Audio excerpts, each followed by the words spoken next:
வணக்கம். நான் விஜயலட்சுமிங்க. நான் இன்றைக்கி பச்சை மொச்சையில் பால் கறி பண்ணலான்னு ரெடி பண்ணிக்கிட்டு இருக்கேங்க. அது எப்படி பண்ணணும்னா, தேங்காய், வெள்ளைப்பூடு, இஞ்சி, பச்சை மிளகாய், சோம்பு, 4 கிராம்பு, சீரகம் எடுத்திருக்கேங்க. இதை ஒரு மிக்சி ஜாரில் போட்டு அரைச்சி எடுத்து வச்சுக்கிறேனுங்க.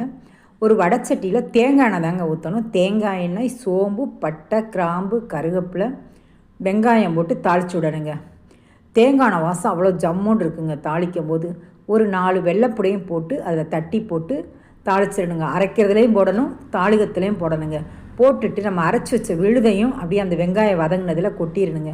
பச்சை வாடை போகிற வரையும் நல்லா வதக்கிட்டு நம்ம வேக வச்ச மொச்சப்பயிரை அதில் போட்டணுங்க. பச்சை மொச்சையை அதில் போட்டு நல்லா வதக்கி விட்டுட்டு கொஞ்சம் உப்பு போடணுங்க. தேவைக்கேற்ற மாதிரி உப்பு போட்டுக்கிட்டு நல்லா வதக்கி விட்டுணுங்க. நல்லா வதங்கி நல்லா கொதிச்சு வருது பாருங்கள். கொதித்து அந்த தண்ணியெல்லாம் வற்றின பின்னாடி நல்லா பெரட்டி விட்டுட்டு ஒரு தயிர் பாருங்கள். தயிர் ஒரு 1/2 டம்ளருக்கு தயிர் இதில் ஊற்றணுங்க.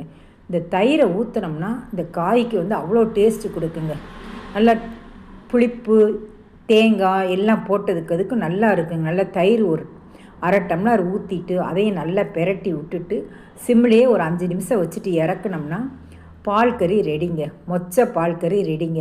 இதில் நம்ம இறக்கும்போது ஒரு 1/2 ஸ்பூனுக்கு நெய் ஊற்றி பெரட்டி விட்டுணுங்க. பெரட்டி விட்டுட்டு இறக்கி வச்சு சாப்பிட்டோம்னா அவ்வளோ டேஸ்ட்டாக இருக்குங்க. கல்யாண வீட்டு பால் கறி மாதிரி இருக்குங்க. இது சாம்பார் சாதத்துக்கும் நல்லாயிருக்கும், புளிக்குழம்புக்கும் நல்லாயிருக்கும், காரக்குழம்புக்கும் நல்லாயிருக்கும். இதே மாதிரி நீங்களும் செஞ்சு பாருங்கள். எல்லோரும் விரும்பி நல்லா சாப்பிடுவாங்கங்க. மணமான கல்யாண வீட்டு மொச்சை பால் கறிங்க. நன்றி, வணக்கம்.